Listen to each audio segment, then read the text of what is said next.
this meeting of the Planning Commission to order. First order of business is approval of the minutes from the last meeting. Can I get a motion?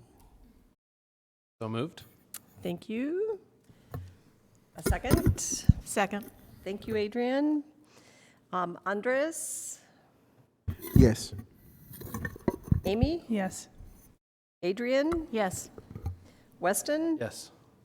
Brenda? Abstain. And Matt? Yes. Thank you. The minutes are approved. There's no report from the chair. The vice chair is not here. Director? Yes, the only thing on the director's report this evening and in front of you is the Hopkins Estate Plan Development Time Extension Request, and there was a brief memo in the Dropbox where the applicant is requesting a one-year extension for the plan development, just with the caveat that conditions were imposed when they did come before the Planning Commission last, that they come before you again because the Planning Commission had conditioned a number of architectural details that you wanted to review before approval, again, of that plan development. Any questions about this request? What's their reason for needing an extension? They have changed builders, so they're just working out the details. But they haven't changed any of their concept? No. Stuff that we approved? Any of you remember that one? 1 year is a standard extension timeline.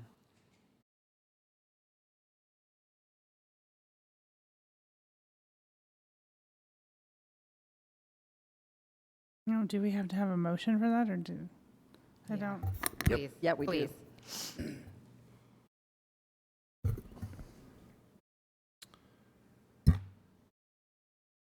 Madam Chair, I'll make the motion. Thank you, Adrian. I move that we grant a one-year time extension for the plan development. Do I need to say the full name? Where is the full name? PLN SUB 2018-00033, so that it would now expire on August 8th, 2020. Thank you. A second? I'll second. Thank you, Weston. Any discussion? Andres? Yes. Amy? Yes. Adrian? Yes. Weston? Yes. Brenda? Yes. Matt? Yes. Passes unanimously. Anything else from the director? No, thank you. I have something. Oh, Ooh, Paul. In this time of great excitement with elections and whatnot, I just wanted to remind you that your policies and procedures indicate that you have commission officer elections first meeting in September. So print your Okay. lawn signs and get excited. And get prepared, speeches, all that stuff? Okay. Duly noted. Thank you, Paul. All right, we'll move on to the first item, the West Central Station Apartments Design Review and Plan Development. Doug? Okay, I'll try to be brief here, and I'll try to multitask at the same time. This is an application for Central Station Apartments. It's in the GMU zoning district, Gateway Mixed Use. They're applying for a plan development and design review. And the first thing I want to clarify is everything in the GMU goes through the plan development process. So they're not, normally when you see a plan development, they're asking for cross easements or multiple buildings or variation from something. This is simply a case that all new construction in this zone, and that's a result of the fact that the zoning district was written in 1998. We had a new zoning ordinance in 1995. At that time period, design issues weren't a big thing in zoning. So in 95, they made everything planned development in the CS, or Community Shopping Center Zone, which has a very limited geography of Smith's Marketplace, Smith's and the Avenues, Foothill Village, very few spots. But in '98, an attempt was sort of made to move into more design review rather than pure separation of use zoning. And all new construction is a planned development here. So they're not asking for additional height, waiver of setbacks, anything else. The only thing that they're asking for is a waiver of some of the materials and fenestration requirements. So that is part of the plan development process, but it specifically downloads it to the waiver from those things, goes through design review. The site, as it exists, is the Thomas Electric on 2nd South. It should be noted that this actually wasn't in the original GMU zone. It used to be Zone D3, and it was recently rezoned GMU just a few years ago by the RDA. This building is, it's old. It's neither on the National Register or in a district. It's in a national or a local district. It isn't a national district. It would qualify for tax credits, but it has no protection whatsoever in terms of being able to stop a demolition. So its advantages are it's in a national district, so they could apply for tax credits and stuff, but it's not like the local districts where we would take this through landmarks or there's any protection against demolition. I'm going to try and switch out here.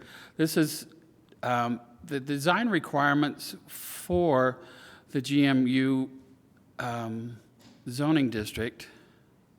Did I do this right, Marlene? Have I ended this slide? There, okay. It was written to sort of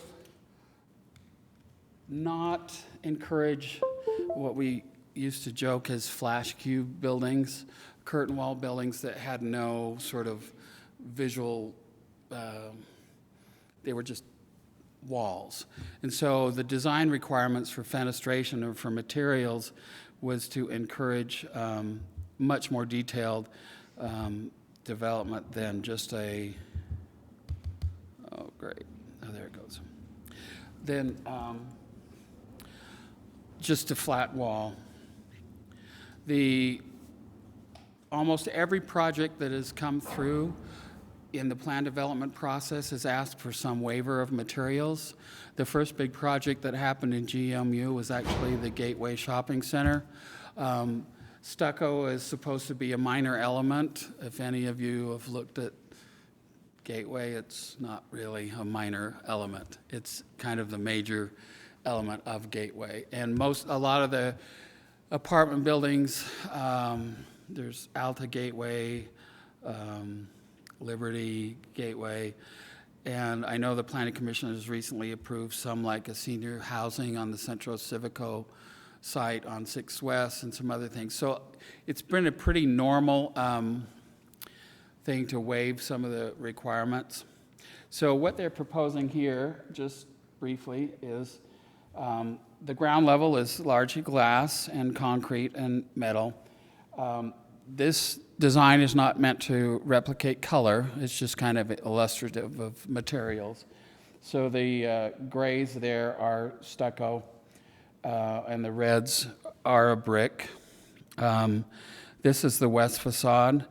You'll note in the staff report there is a right-of-way on the west, the east side of the building. That's Woodbine Avenue.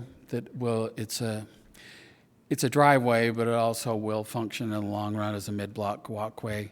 So they're proposing an art installation on part of that. This is a view from 2nd South and Woodbine. It gives you a sense of they're really trying to do glass and visibility at the ground level.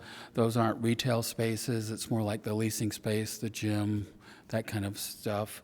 The orange in this drawing is brick. One of the things they've asked to waive is the GMU specifically asked for the windows to have a 3-inch inlay on the windows so that the brick has some three-dimensionals around windows. The brick they're using, it would only give it 2.5, so they're asking for a 1/2-inch modification on the brick. The gray areas, which are proposed to be stucco, the windows there will be more flush. They won't have the same sort of three-dimensional. But I think one of the arguments is you couldn't argue that this is just a blank curtain wall building, even though that there are facades that are flat. There's a lot of indentation for balconies. There's a differentiation of material. They've responded well to the ground level. And the rear facade, in the long run, Eccles Avenue may or may not go through this block. That's a private street as part of the art space development to the east. The RDA has plans of continuing it through on the south side of this building, but the RDA doesn't own the land and doesn't control it at the moment. This is the Second South facade. There is a driveway on Second South now, so their drive for their parking, which is all 100% internal to the building, will be off Second South. They will end up moving the driveway from its existing position, so some of the sidewalk, the trees, the lighting may end up moving around, which is why part of the staff recommendation is you download the final review to the staff, because it's mostly to making sure that it matches the public way standards. Just some other photographs of their proposal, and I'll leave this up in case you have questions for the petitioners who are here, but basically the staff recommended approval of the plan development, because again, I'll reiterate, they're not asking for additional height, variations on the massing, the movement or anything. It's in that process because it's required to be in the process. The only thing they're really asking for is variation on the materials and the fenestration. And part of the argument for approval is, even though there's variations on that, it still is, it's not a flash cube. And it's as varied as others that have been approved in this zone. So we recommended approval with a couple of conditions, merely that mostly the staff be able to go back and help finalize with the public way improvements and the art project. Questions for Doug? I guess none right now. We'll get the applicant up. Okay. So come up and introduce yourselves. Be sure to speak into the mic, and you'll have 10 minutes to tell us what you want us to hear. Take that long unless you need the 10 minutes. Good evening. Thank you, Commission. My name's Mark Isaac. I'm the owner's representative on this project. I've worked with the planning staff in the city here and many of you on numerous projects throughout the city, and we're really appreciative of the efforts. The unique aspect to this one is this is a LIHTC, low-income housing tax credit deal. It is 65 units. All units are rent-controlled and desperately needed. The relief on the fenestration and the exteriors is simply cost management measures, because we still want to provide a fitness center and a nice common area and under the building parking and all the nice amenities that we see in all the market rate deals around town. But to keep within the confines of the approvals of your finance through the tax credit programs, you have to cut somewhere. So we're really proud of the look and the feel of this building and the uniqueness of it. I think that Eric and his team at Architectural Belgique have done a beautiful job delivering a LIHTC project that, to the layman or to people on the streets in our town, nobody's not going to feel that that is a market rate deal and that is top rate, top quality project. And we're proud of that. We've worked really hard at the design, the architectural elements, the art installation to fit into the art space, and the GMU zoning. Originally, this project had gone through city processes under conditional building and site design review with the previous owner for 88 units and was well on its way to approvals. We've been to the neighborhood council twice. We have letters of recommendation and support. The neighborhood council is very appreciative of our efforts, and dialogue with them. So we're pleased. We think this is a perfect location in our community. We have the light rail transit station right outside the front doors. It's adjacent to some of the services. I realize some of those services will be moving, but there are services downtown for this area, and every single unit is low-income housing, not 20% like you see so many applicants in front of you have with the market rate deal. Subsequently, in cost measures, we've tried to maintain a little more strict budget on some of the exteriors. And I'll let Eric speak just briefly to some of this stuff, and he can kind of walk you through what we've done. And then obviously we're here to answer any questions that you may have. My name is Eric with Architecture Belgique. As Mark kind of pointed out, I'm really here to be able to discuss and kind of walk you through the design and some of the things that we've really tried to do with materials to gain that same look of the fenestration and windows with changes in materials, changes in the actual building pop-outs and decks and things like that. So as you can see, what we've really tried to do is emphasize the patios of these units. So those are the things that stick out. We also have the brick that's at the base of that. The brick does allow us on the lower two levels to get that, as Doug pointed out, that 2.5-inch relief to the window.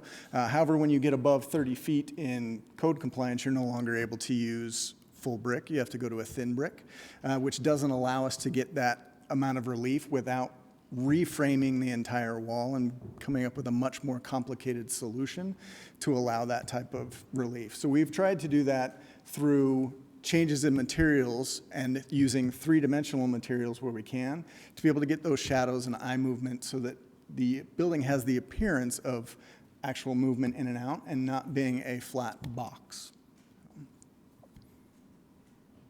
Any questions for the applicant? No? I do. So I'm wondering, I actually walk along this, I work right around the corner, so I pay attention to how I feel when I walk, what's there now.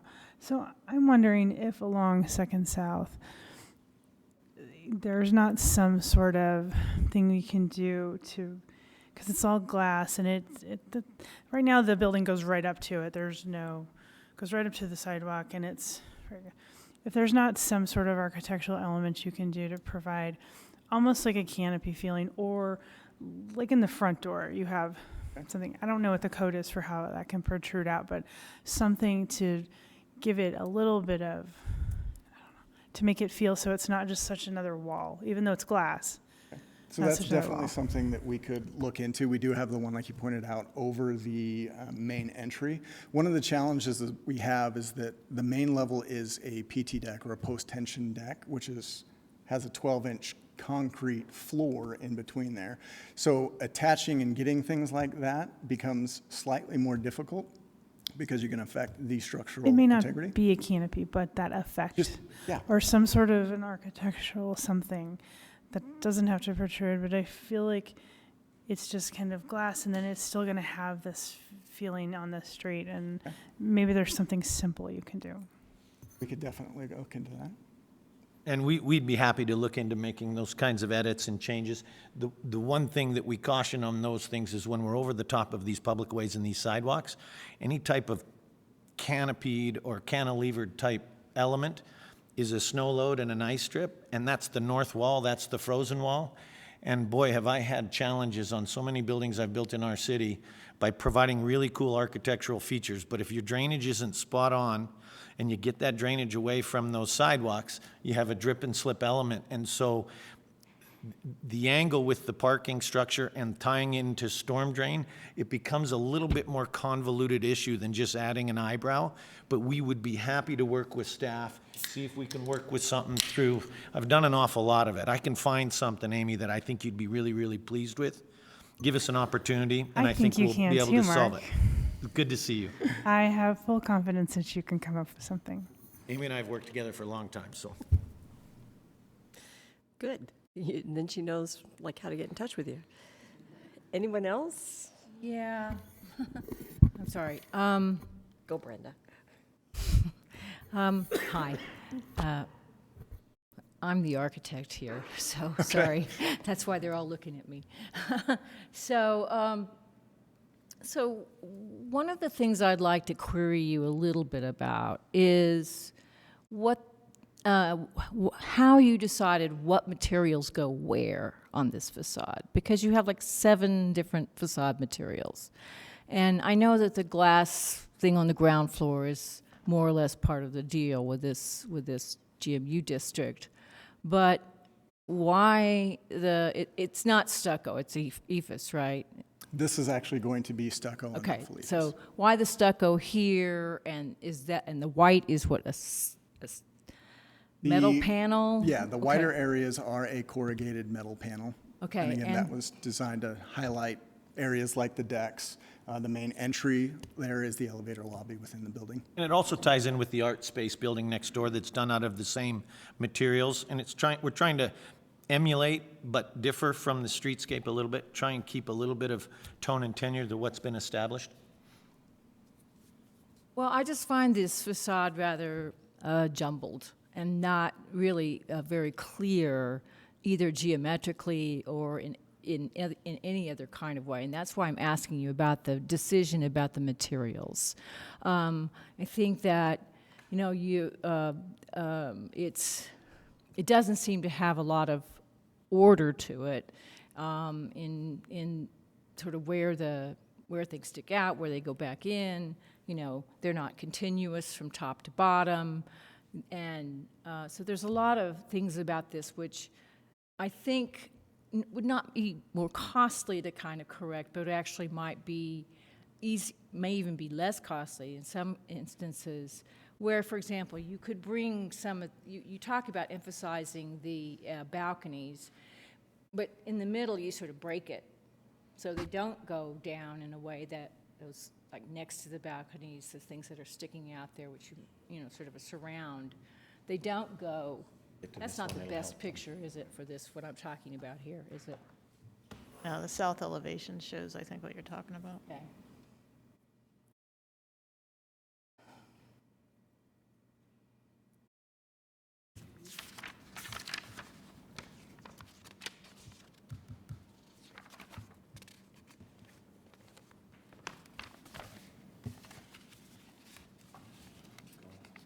Some things go all the way, some things go halfway, some things are emphasized halfway and then not emphasized. So, there ought to be some kind of design rules that you're applying for yourself here. If it's sticking out from the building, it's all this material. If it's inside the building, it's all that material. If I use metal panels, then I use them consistently, not just here and there.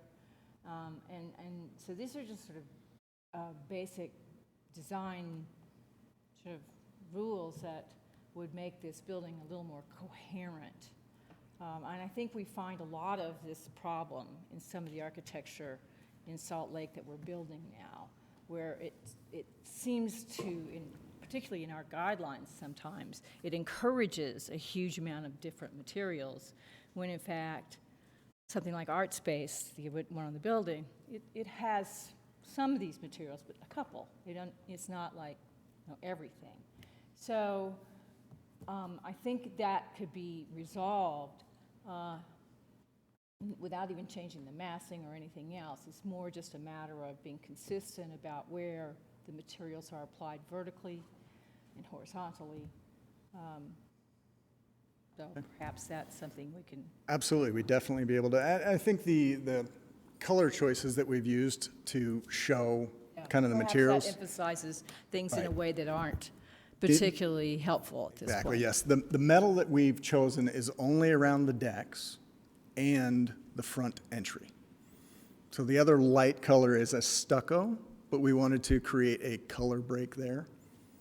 I see. Material would be the same, but the color would change at an area like that. So, yes, the So lighter perhaps, color on the right. Looking a little bit more at color studies that are a little bit more consistent, rather than having these breaks. Like, it's okay to have 2 or 3 breaks, but to have like 6 of them across one facade is really a lot.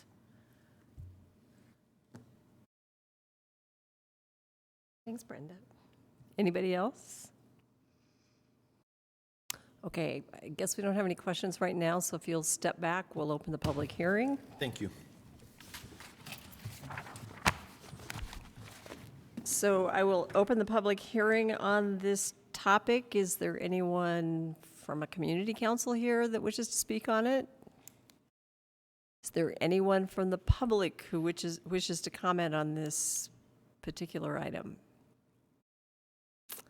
Seeing no one, I will close the public hearing. I guess we'll bring you guys back up, and any more discussion? Questions? A motion? So I'm just wondering if there is a motion, if there's bits we put on it about that, what we've talked about, or if we just know that they're going to do that. Well, the motion, or there are decisions that have been delegated to staff in the proposed motion. Yeah, so I'm always So if you want to confused. add that staff consider the comments that you've made here, we could Wouldn't do that be implied, Doug, that you would consider the elements we talked here? Or does it need to be kind of really brought out in a motion? I don't think it hurts in your motion to say, referencing the discussion here, would like the staff to look at the final details in that context. I think that's a fair thing to do. Okay. I'm always worried about modifying the motions that I do it correctly. So I always... You do feel like I fine. You do fine. or whatever. Paul usually looks at me like, what are you doing? I'll take a stab at it. Based on the information in the staff report, the information presented, and the input received during the public hearing, I move that the Planning Commission approve PLN PCM 2019-00477, a request for a plan development generally located at 549 West, 200 South in a GMU zoning district with the following conditions: that design elements and material choices as discussed in the meeting are delegated to staff to consider for the final approval.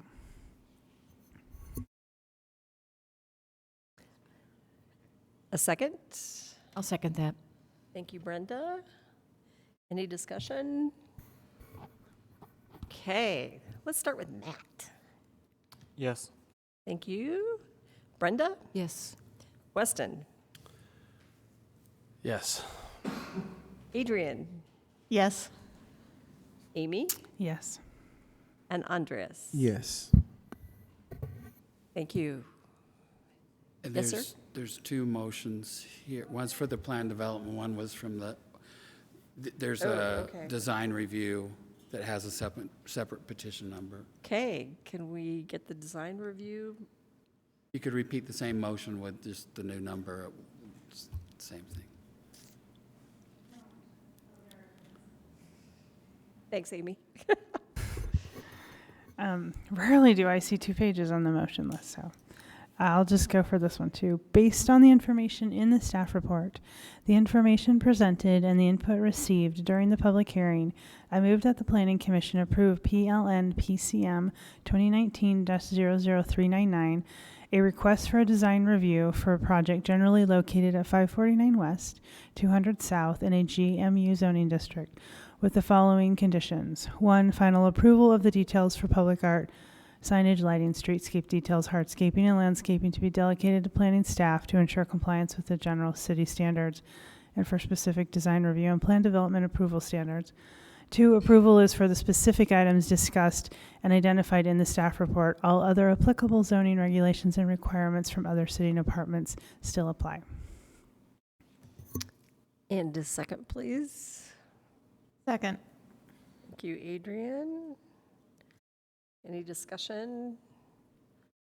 Okay, Andres? Yes. Amy? Yes. Adrian? Yes. Weston? Yes. Brenda? Yes. And Matt? Yes. Thank you. So I think we've got them here. Thank you. Now it's your job. Where's your recording? Thank you. So we'll move on to the next item, which is the Navajo Street Plan Development and Conditional Use at approximately 1017 South Navajo Street. Chrissy. Okay. You're smarter than me.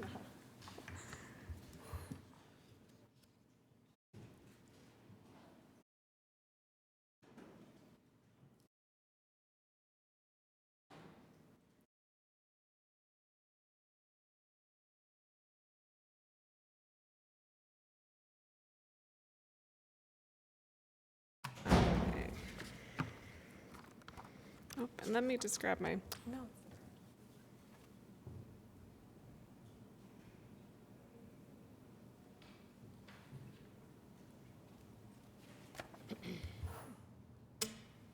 All right, thank you. So this is a request for by Tom Candy, the project architect. The project is before you this evening because the requested modifications to the R1 5000 zoning standards require plan development approval. I'll go over those requested modifications in a minute. Additionally, the applicant is seeking conditional use approval for an attached accessory dwelling unit in the basement of the new home that's proposed. Planning staff is recommending approval for the plan development and conditional use. And as you can see on the map here, it's just the site is on the corner of Navajo Street and Mead Avenue. And then this is the rendering of the proposed new home. This is the existing site. So you can see the home on the gray box here is the existing home. That will remain. But then there's a detached garage in purple that will be demolished, and that will be the site of the new home that I'll show in a moment. There's also some purple lines along the street that show where new curb cuts will be placed and where they'll be filled in. So this shows Lot 1 and Lot 2. The plan development will split the property into 2 lots. Lot 1 will remain, as I mentioned. And let's see if I can get... Well, hopefully you can follow what I'm saying because I can't get the pointer to work. But so Lot 1 has a new curb cut that will come into Mead Avenue, Navajo Street. This is, during our public involvement, we held an open house and a gentleman raised issues about parking in front of the property. And so that was addressed by moving the parking. As you can see, it's just on the south behind the facade of the property now. And then Lot 2 will have a curb cut on Mead Avenue that comes in with 3 parking spaces on the side. Those 2 parking spots will serve the main residence, and then 1 serves the accessory dwelling unit. And then you can see that there's a pathway that leads in the basement that leads to the west. In the basement, there is a hobby shop as well that's proposed. So in the basement, there's an accessory dwelling unit and a hobby shop that will be an art studio, which I have a picture of in just a moment. So as far as requested modifications, they are requesting a relief from the requesting front yard setback requirements relief. So in the R1 5000 zone, the minimum depth of the front yard is determined by taking the average of all the buildings on the block face. And in this case, it would be 28 feet. But if there are no buildings in the block face, it goes to 20. This is actually a pretty small, compared to other neighborhoods, a pretty small block face. There are only 4 units to compare it to. So I also looked at the units across the street, and the applicant's requesting 20 feet, which really isn't largely out of character for that block face. You can see some across the street that are 20.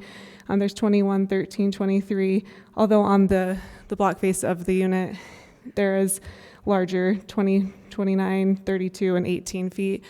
But after review of the site and going on a site visit, I didn't feel that it was largely out of character with the block face to grant a 20-foot setback instead of a 28-foot setback for the front yard.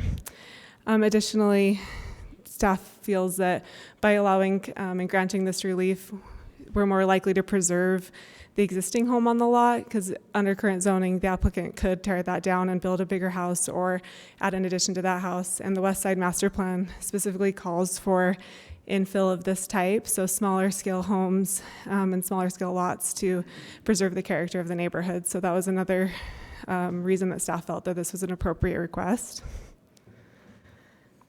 The applicant is also requesting relief from side and rear yard encroachments. So if you look on the site plan here, I've tried to highlight it in red, but the staircase leading to the basement hobby shop encroaches into the side yard setback by about 5 or 4 feet. And then the rear yard also has a staircase encroachment that would encroach into the 20-foot yard setback. So they're requesting relief from those as well. After reviewing the site, it made sense to staff that these would be granted as well because of it provides those 3 parking spots on site instead of requiring the ADU to have street parking. Although there is public transit available, it gives them that flexibility to provide the 3 spots on site. And then along with the side yard and rear yard setback encroachments, they were also requesting a grade change. So currently, if a grade change above 4 feet requires a special exception approval, and they are proposing to go about 5 feet 5 inches for the staircase, which we also felt like granting that relief was reasonable, given that it would preserve the existing home on the site and allow them to create a smaller footprint home. As far as the accessory dwelling unit, this image shows what I was talking about, how there's the hobby shop, which is proposed as an art studio, and then the accessory dwelling unit in the basement. The accessory dwelling unit fits all of the zoning standards, unlike the ones that I've brought to you before where the accessory dwelling unit can be a maximum of 650 square feet. Those are for detached units. Since this is an attached unit, it can be 50% of the home square footage. So this one is actually proposed at 767 square feet, which is allowed. And then like I mentioned before, they have an on-site parking spot provided, but there are also 2 UTA bus stops directly in front of the property. And then as far as the planned unit development objectives, as you know, they're required to meet one of the objectives to move forward with the planned unit development. And after review, staff felt that they met 3. So the first one is housing, that they're providing a different housing type that's typically found in that neighborhood, accessory dwelling units being one of them. Sustainability, the applicant has proposed a house that's considered a passive house, and after doing research and looking at the building plan, staff agrees that it meets those requirements. And then master plan implementation. The West Side Master Plan specifically calls for this scale of development as infill, as well as specifically calls out accessory dwelling units as a way to increase density in the area while preserving the scale of the neighborhood. And then just some site photos. So this is the view of the site. This is the existing home on the lot that will remain. And then you can see the detached garage that will be demolished. The location of the detached garage is approximately where the new home would go. And then these are just images of the surrounding properties. We have across the street on Mead Avenue, as well as the home that's directly across the street on Navajo Street that would face the existing home.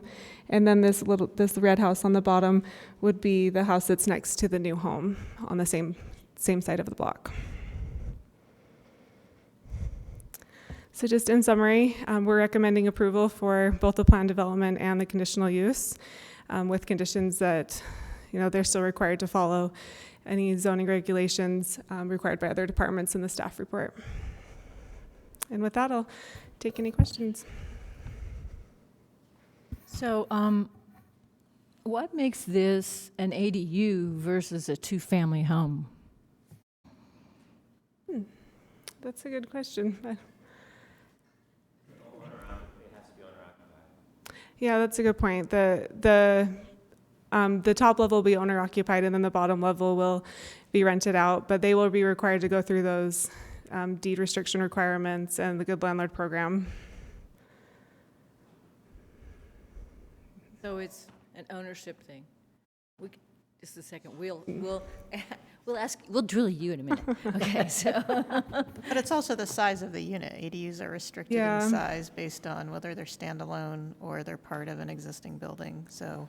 Yeah, but this is, But it's part of an existing building, so it's bigger than a standalone ADU, but there are also size requirements on it where there wouldn't There's necessarily still be. size requirements, yeah. right? And the parking requirements as well. Okay, thank you.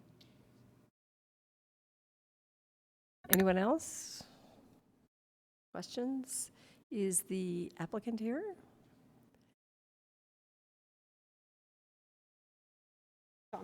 Applicant, yeah. So you can come up and be sure to introduce yourself for the record and speak into the microphone, Okay. and you'll have 10 minutes to. Okay. So I should introduce myself because I'm not Tom Candy. My name is Dave Brock. I'm actually the principal architect at the firm.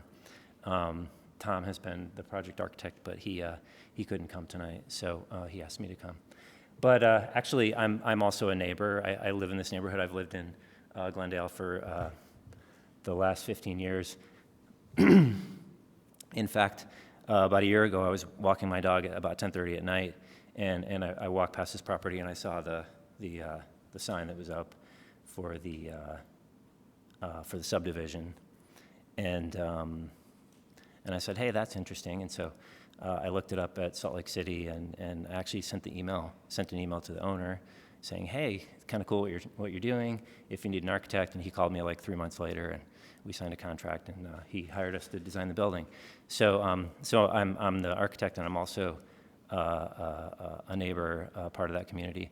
So really, what we tried to do was, well, my first reaction to the program was that he and she, it's a couple that's going to live there. They were actually asking for a lot. They wanted to do the house plus the ADU, and then they sort of threw in this hobby shop, which is really an art studio. And I got to be honest with you, I kind of cringed because I was like, oh man, it's like you're doing a subdivision and you're asking for the ADU, and now you're doing the hobby shop. But what we tried to do architecturally was really just kind of create something that was modest in scale, modest in size, kind of fits in with the neighborhood, was consistent with the kind of massing and tenor of the neighborhood. I mean, it's essentially a split level without a split level entry, right? And all the development in Glendale and on the west side since the 1970s has basically been these sort of split level type houses. And this one's actually, it's sort of nice because it doesn't have that attached garage where you're just sort of looking at this huge attached garage. So essentially it's a split level, but because there's an ADU below, we just, instead of going in and then having a stair going up, we have a stair going up and then we go in. So the front porch is sort of outside as opposed to inside. And that's actually one of the reasons that we're asking for the 20-foot front yard setback, because we just really couldn't fit. It was, the average was so huge, almost 30 feet, that you really wouldn't be able to fit much of a house on there at all with that average. So, so yeah, that in summary, that's really what we try to do, just something sort of nice, simple, hip roof. Kind of split level with some wood or some faux wood cement board and some brick or stone, and kind of modest in size. And as far as the green, so our firm actually specializes in zero energy homes, passive house homes, and as far as the green building is concerned, I mean, I wouldn't say that this is not going to be like a full-on zero energy passive house. We've done those and we continue to do those, but so what we decided to do is really just kind of focus on a couple things, not to make it too complicated or expensive. So really we're going to focus on airtightness and fresh air, energy recovery, ventilation. So we're going to make the house really airtight. We're shooting for basically like a passive house level of airtightness. And then we'll have a fresh air, energy recovery, ventilation system in the house. So it brings in fresh air, filters fresh air. And then just slightly better than code envelope our values. So a little bit more in the wall, a little bit more under the slab in the basement, and a little bit more in the attic. And trust me, like if we can do that, it's gonna make it a really, really above average house. So I think that's just about it. If anybody has any other questions. Any questions? I have a question. As far as the ADU's connections to water and sewer, that'll be connected to the main house, and you'll have to do Yeah. some building on. Yeah, some- so the ADU, I mean, an attached ADU is basically just like a single-family house. It's got one sewer connection, all the bathrooms hook up to the same sewer, one sewer lateral. So those will all be connected, just like it would for a single-family house. It's basically like a mother-in-law apartment in the basement. And by the way, I apologize for sort of speaking out of turn from the crowd back there, but so yeah, what makes it an ADU? There are many things, but it has to be owner occupied, of course, and also there are entry requirements for ADUs. So you can't do like 2 entries in the front of the house like you would with a duplex. The entry has to be like around the back, like we have, or something like that, like basically a sort of like a subservient type of use. And then, of course, as was mentioned, the size restriction. So yeah, the sewer it's pretty much just like a single-family house. Yeah. So the people that you're building this for, do they own the main, the house there now? They do, yeah. So And then it's they one will lot. move into the new house? They will, yeah. Okay. Yeah. They actually live in, they had to move to, I think, Atlanta, like for a job. And they were here and then they moved, but they're Right. coming back. They're moving So back. the and they're gonna- subdivision essentially divorces the old house from the new house? Exactly, so completely. it's a completely new lot, yeah. Thank you.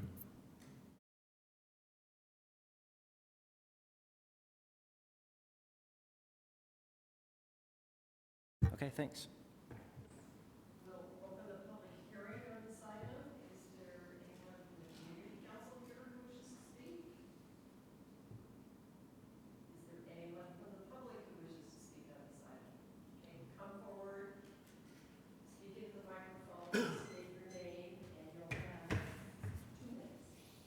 Okay, my name is Jim Esplin. I live directly across the street on Navajo Street.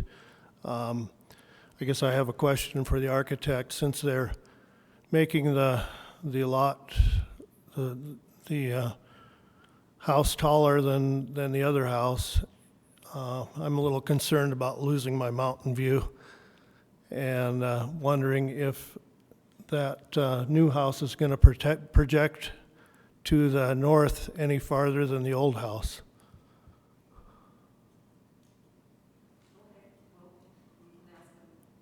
Okay. And then I am also concerned that the owner does live there, and that's a requirement, right? Okay, all right, that's all I've got, thanks.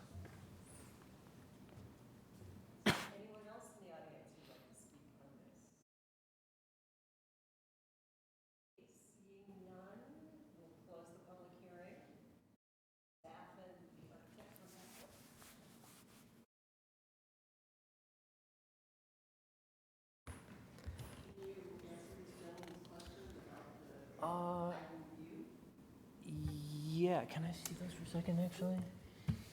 So to the north, so in other words, towards the street. Towards Mead Street. Mm-hmm. Yeah, and I think, if I'm understanding correctly, that house is actually being preserved and retained. That house won't be torn down, if I'm understanding the question Are right. you asking about the existing house that's there or the new? The new home is going to be farther north. So the new home, You're not seeking Oh, okay, relief yeah, from the height, so- are you? so the front, the north face of the new home is going to be, is going to have a 20-foot setback, basically from the property line, approximately the sidewalk. The existing home, shoot, I can't even read it, but there is a dimension on here. Oh, here. So, well, yeah, you can see it there. So the front face of the new does project, looks like probably 6 to 8 feet beyond the old one. However, the ridge or the peak of the roof is actually further to the south. So, you know, there's kind of a plus and minus, I guess. But if you're not asking relief from the height, then it's not a purview for this body to review at this time. Right, I mean, basically, it's a single-story house, well, one and a half, so, yeah. Right. But it's not one of our decision-making criteria. No.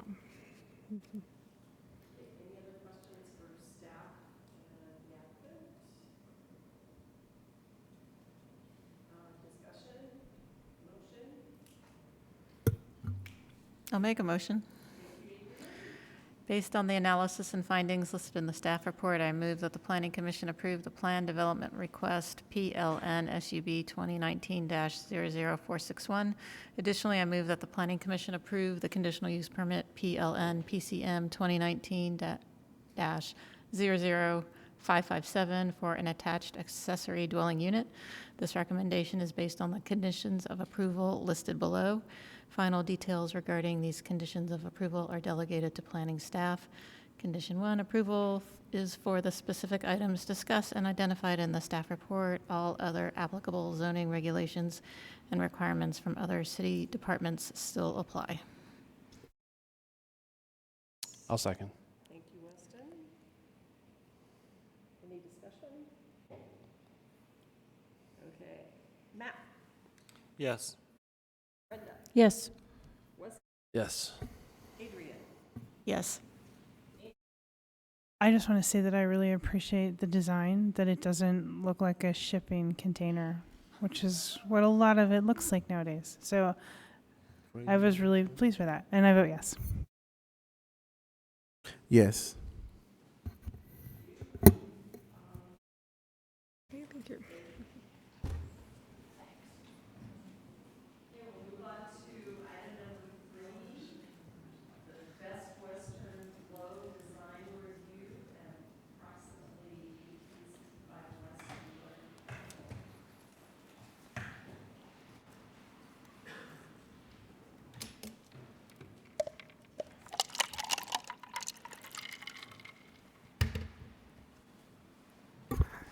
All right.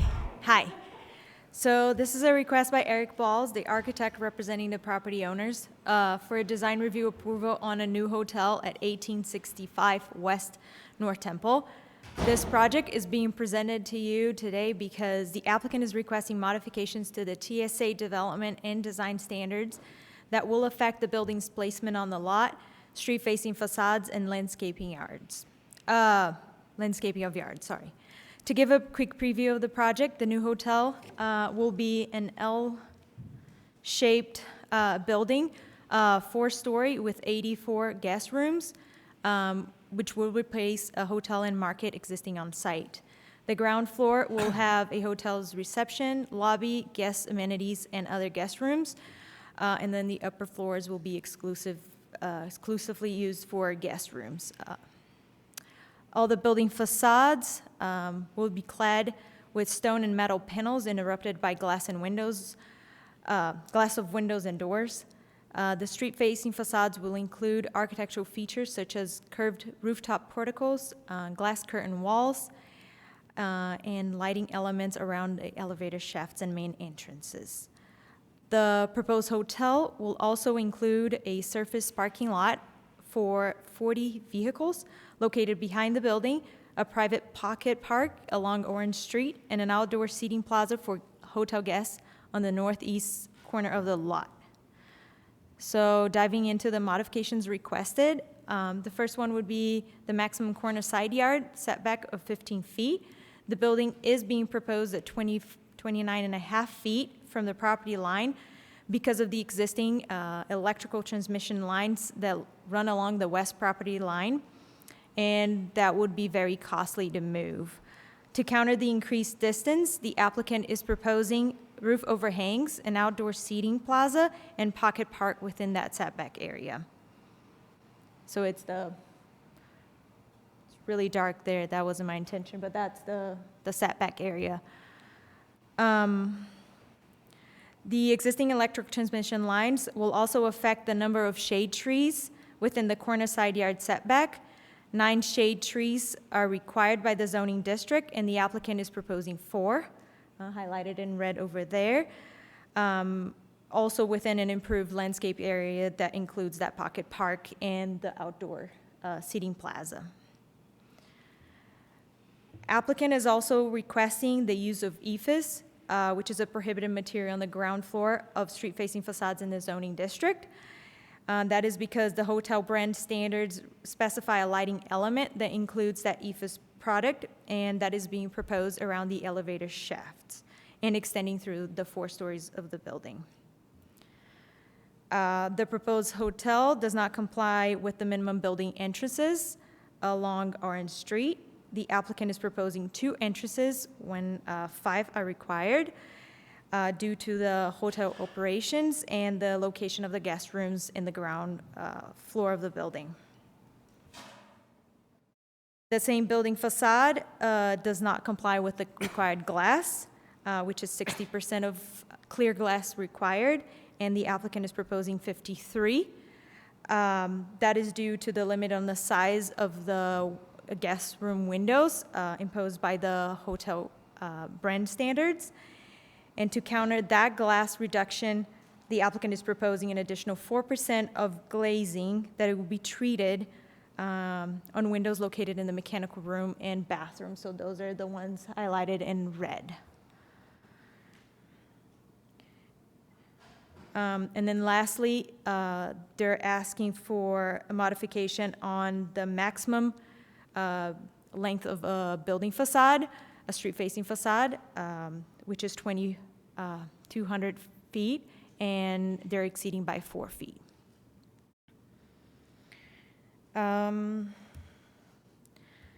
Staff considered 4 elements, the first one being the engagement with Orange Street.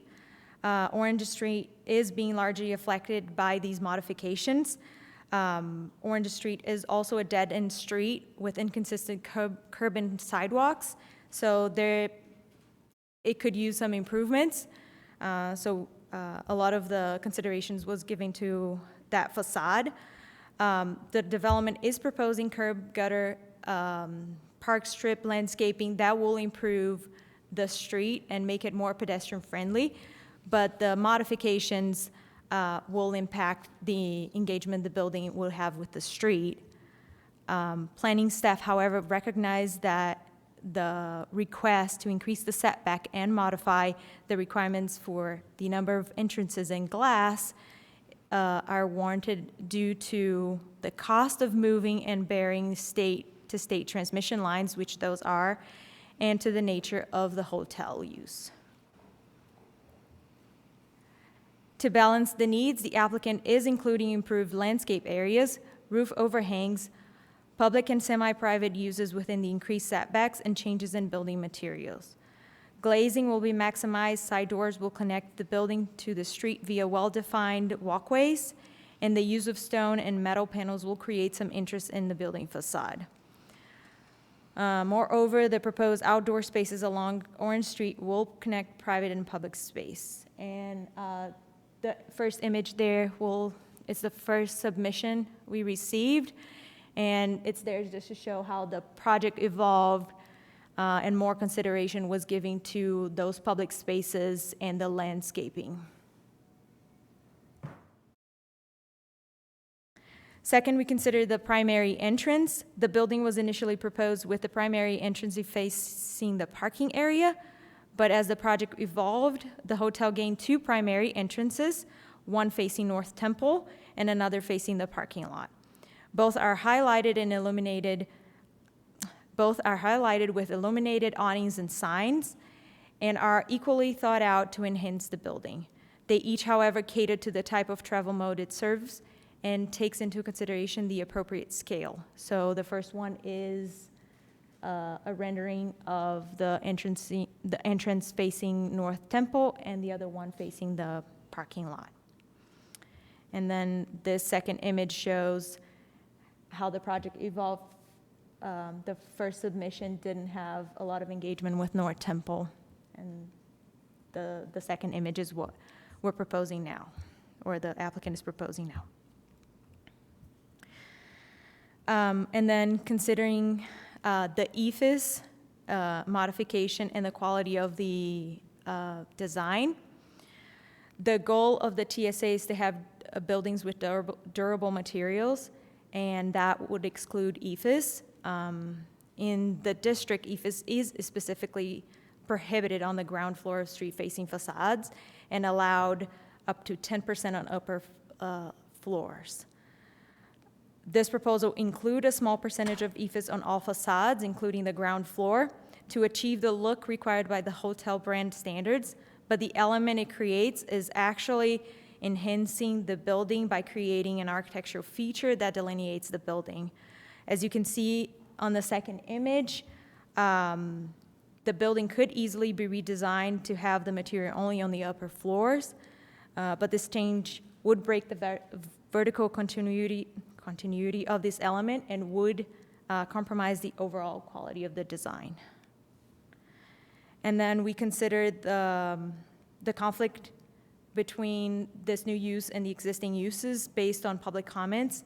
And while staff recognized that the existing non-conforming heavy commercial uses and the new density, high density proposed by the TSA standards could create some visual and use conflicts, but the overall redevelopment of the site is desirable per the city's adopted plans, and the use, the mass and scale of the building, and the reduced parking are in line with the TSA standards. To sum it up, the modifications requested are necessary to accommodate requirements imposed by factors outside of the zoning regulations, such as existing transmission lines and the imposed hotel brand and standards. But the proposed development has evolved through the process to a final product that staff finds it complies with the purpose of the zoning district, the standards of the design review, and the adopted city plans and policies. Therefore, we're recommending that Planning Commission approve the design review with the conditions listed in the staff report. Yeah, can you explain why specifically EFS is prohibited and, what prompted that? So EFS and all of our standards for durable material is excluded. Traditional is not considered a durable material. We have a list of materials like stone and brick, but EFS traditionally is excluded from that list.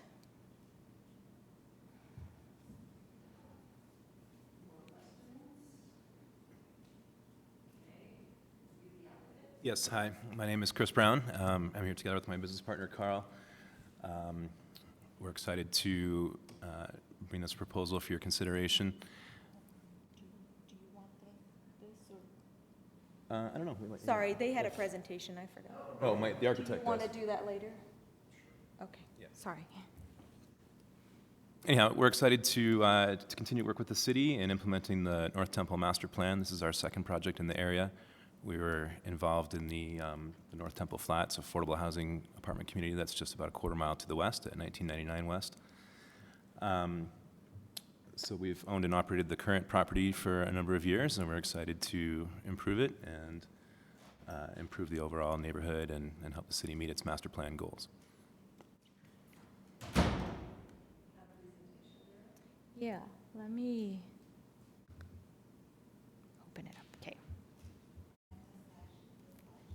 Yeah, I was just opening the.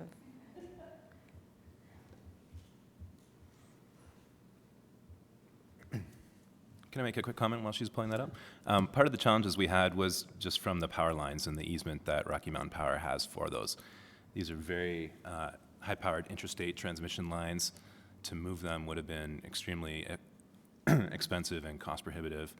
And I'm really thrilled with the work that Eric and the staff have done to work around those easement and still come up with a plan that works well for the city, hopefully, and creates a nice product.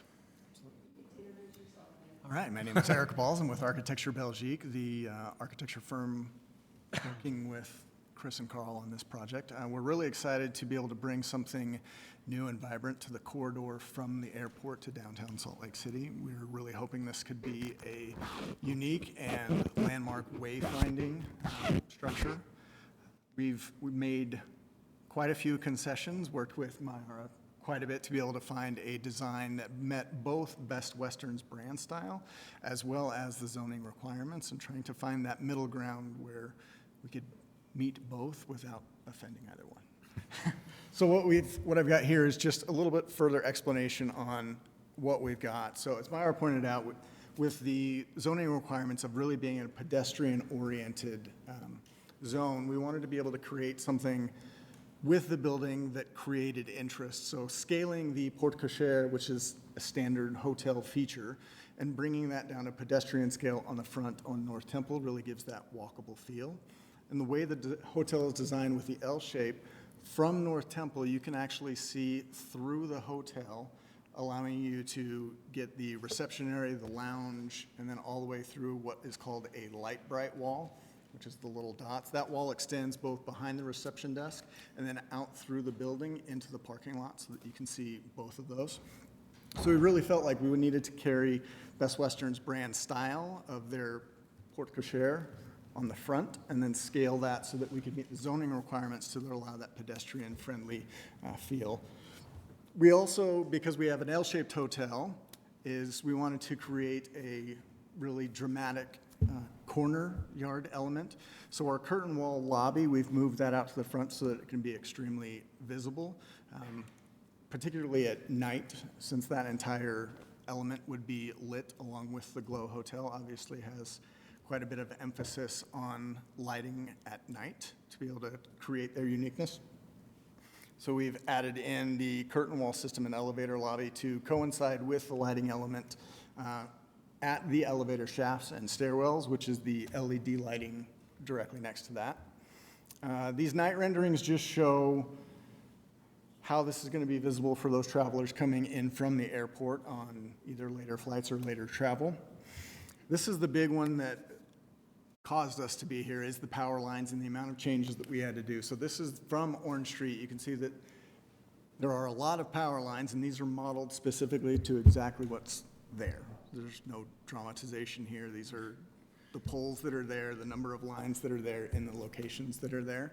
So we really had to shift the hotel in order to be able to, again, meet the brand standards with the overhanging roofs, as well as being able to provide Rocky Mountain Power with their required setbacks, and then using that ground space level to create some pedestrian level interest so that we could continue to meet the intent of the zone.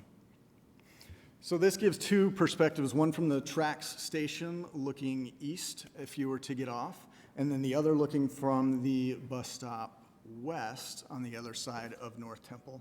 What this is really showing is that we're able to get that wayfinding location and knowing that it's a hotel and seeing the logo from either direction that you come from. So the blade has been designed to be able to see both coming eastbound on North Temple as well as going westbound North Temple, where you actually get two of those where we put an additional monument sign out front of the building as well.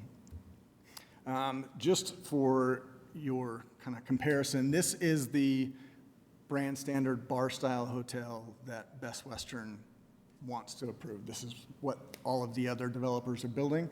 Standard 100% EIFS construction, an entire rectangle. The only element is the porte cochere and the blade. So there's not a lot of interest. However, they have some very specific requirements for what they want their hotel to look like, and so we balance those back and forth.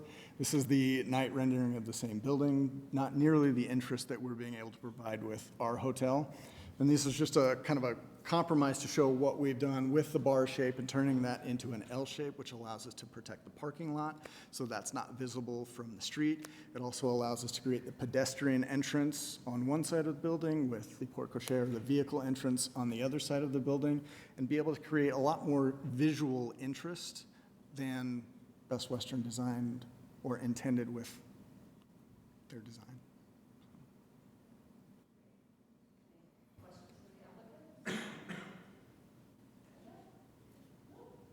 I have a question.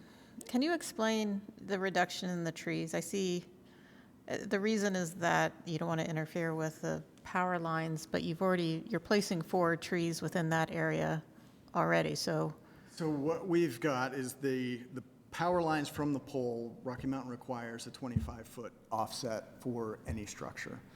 With the trees that we're able to place, those are outside of the actual power line, but within the building itself. So we can add those 4 to try and meet the zoning requirement of that pocket park, but fitting 9 trees within that area that doesn't conflict with the power lines and the building wasn't possible. Okay, so you've We're got squeezing them in between. an easement restriction that would Tried prohibit to get it as many as we farther. could in, so. Okay, got it, thanks.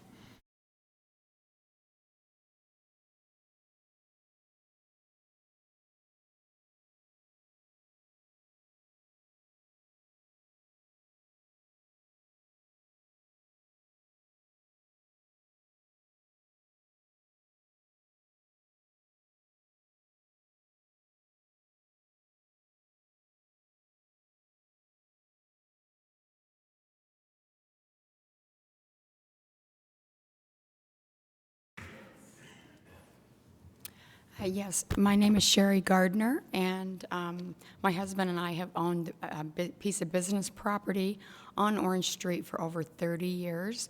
We had a trucking company there, and I would just like to ask the developers how they're going to manage the construction part of this process, so there won't be disruption on Orange Street.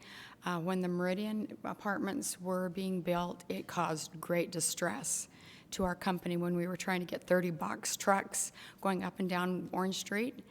And it's really a difficult thing for a company to try to run a business on Orange Street when this kind of thing is going on. So I wonder how that's going to be managed. Okay. And also, 40 parking places for 84 rooms. I'm assuming that this is going to be like an airport hotel, where we're assuming that most people are going to take tracks to use the hotel. But if they run out of spaces, where are all these people going to park? The construction workers, Orange Street is maxed out right now with people trying to park there. Just with the extra people parking on the street from the apartments. So I don't know where the overflow is going to be if the hotel doesn't have enough parking spaces. Hopefully they will. I'm just saying these things ought to be considered. Okay, that's it. Okay. Anyone else who wishes to speak on this item? See now, close the public hearing, and let's bring the applicant and Mayara back up.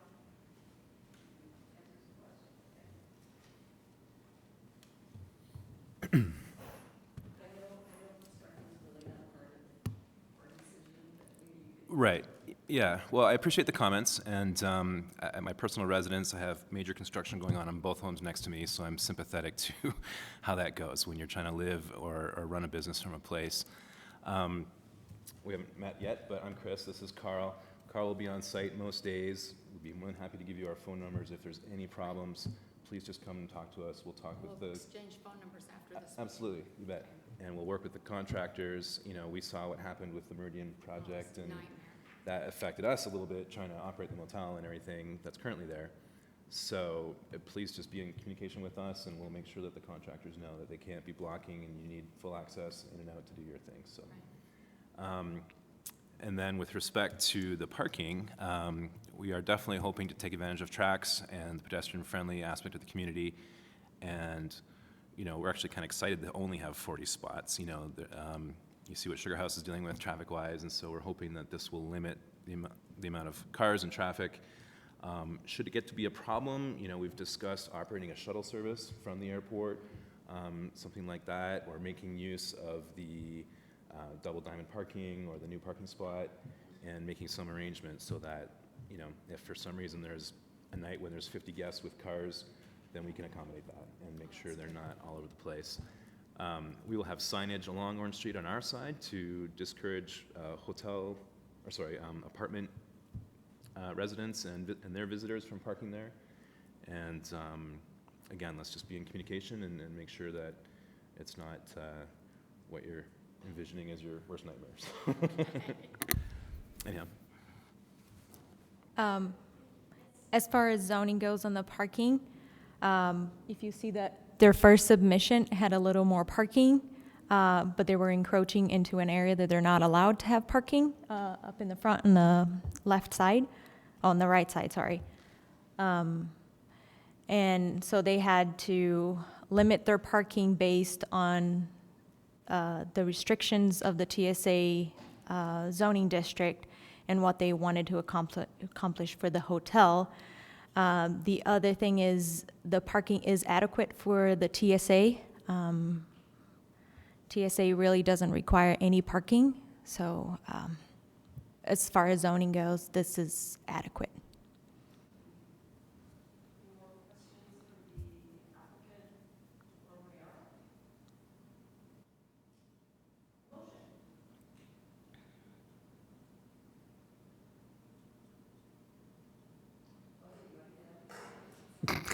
I'll make a motion.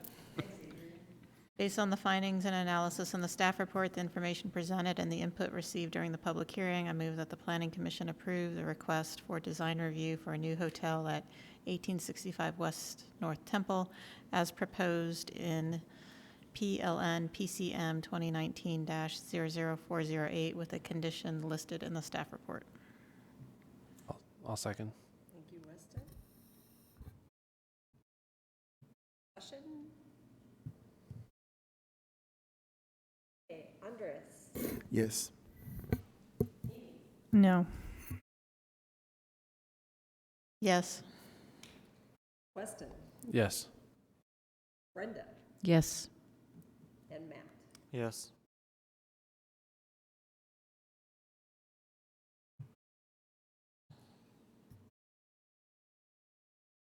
Thank you.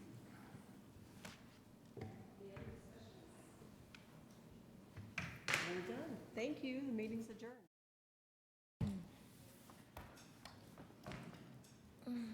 Good job, Chief. I'm almost done. Are you? When does that happen? Beginning of the year? September. Oh, it starts right away. Wow. Okay. Fun, fun, fun.